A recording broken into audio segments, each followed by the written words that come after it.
What is up, guys? It's your boy Ricardo Neiva, otherwise known as Cine, and today we're christening the drone with its very first flight. Let's hit the intro!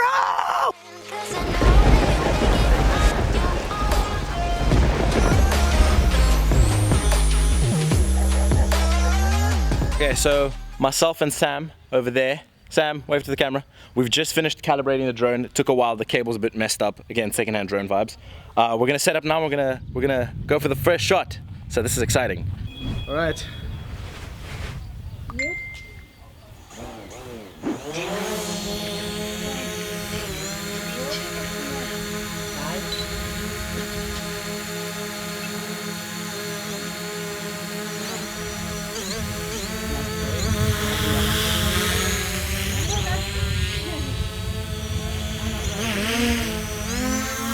Cool, so I have to stop the video right here because we accidentally recorded with an iPhone in HDR mode, so my footage looks like this.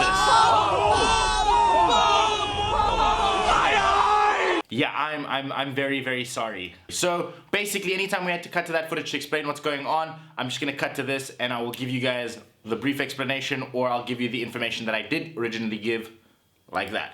Okay. Currently the drone is over there. It's really cool. I'm gonna try and different modes now and see how it feels. I've kind of got a good feeling of how the joysticks move. So now we're gonna try different modes and see what I can do with this thing. So the first mode I wanted to test was sports mode because I wanted to go fast. I wanted to be speed. The way you throw it into sports mode is that you flick this little switch over here. Right? Now you can't go into sports mode unless two things have happened. One, your controller cannot be on ADI mode. If it is on ADI mode, it will not let you go into sports mode. And then the second thing is you gotta make sure that this is activated as the main controller and that little setting that prevents you from going into sports mode for whatever reason is off. I don't know if it's default off. With mine it wasn't. I had to go change it personally. So yeah. We're at 46 kilometers an hour. Yours fast.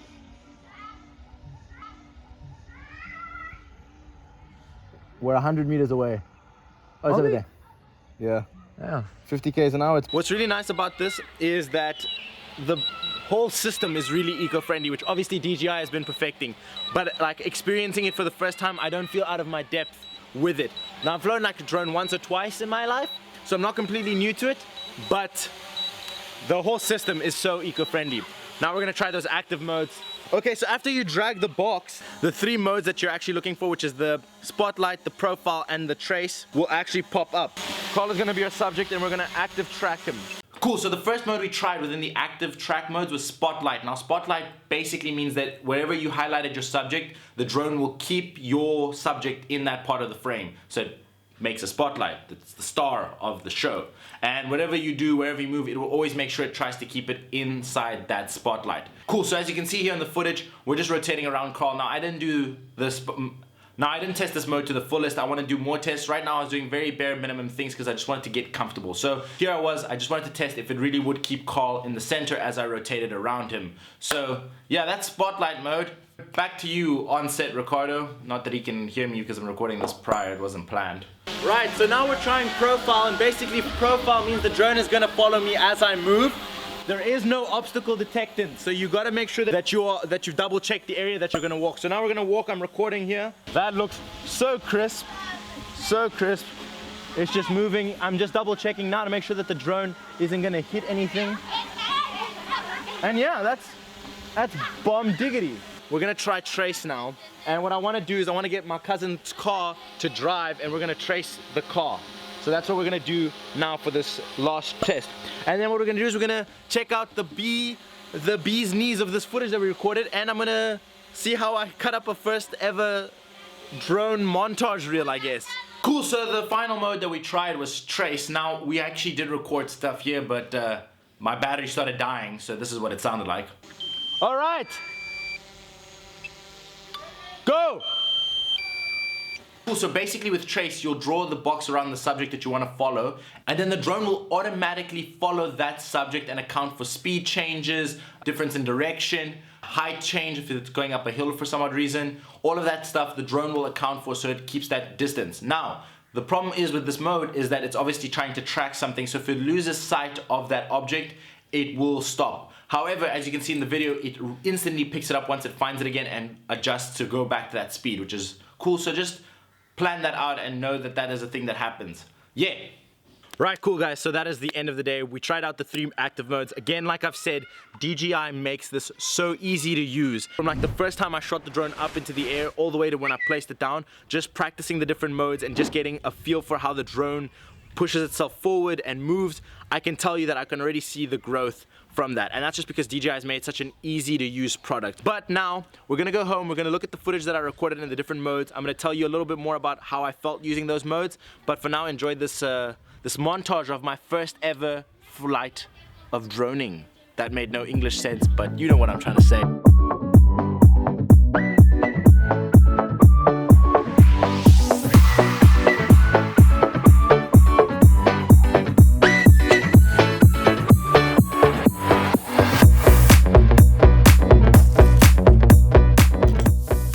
This time I actually did plan to cut back here. Wow! So let's talk about the whole experience. The whole experience for me was very nice. The only thing that was annoying, and it wasn't DJI's fault, was the fact that the cable's a little bit buggy. So I'm gonna go get a new cable for it. It was the worst part of the whole experience.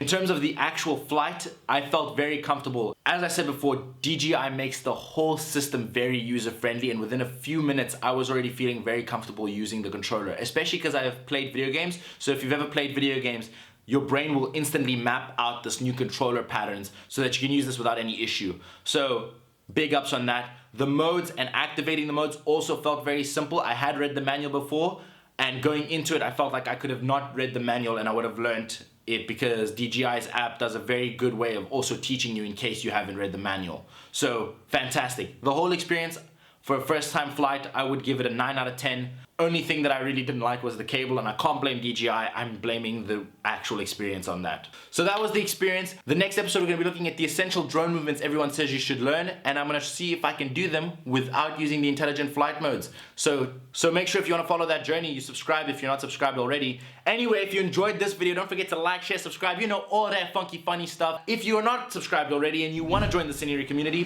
please hit that subscribe button right now. Thank you so much. Anyway, I'll see you on the next one. I hope you have a fantastic day. I love your faces. Goodbye.